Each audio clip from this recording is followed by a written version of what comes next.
iPhone murah apa mas yang cocok di 2025? Kita ngomong murah berarti di sini ya. Mungkin murah dan recommended lah. Oke.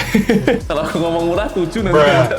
Aku bisa bilang sih yang jelas bukan seri iPhone 10 ya. Entah itu 10, 10R, 10S atau 10S Max itu udah jelas nggak masuk guys. Tapi yang paling murah adalah iPhone 11 teman-teman.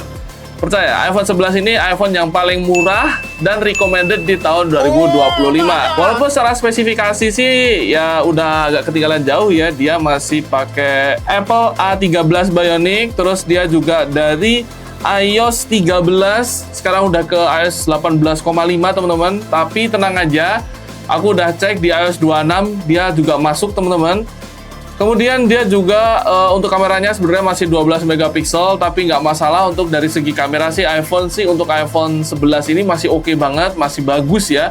Lebih bagus daripada rata-rata di harganya teman-teman. Karena harga iPhone 11 ini waktu aku cek di sini ya teman-teman ya, itu sekarang udah murah banget guys. Sekarang di kisaran 3,6, 3,9, 3,7. Jadi buat teman-teman semua yang pengen beli iPhone paling murah, paling recommended, aku saranin kalian beli iPhone 11 128 GB. Itu udah paling minimum banget.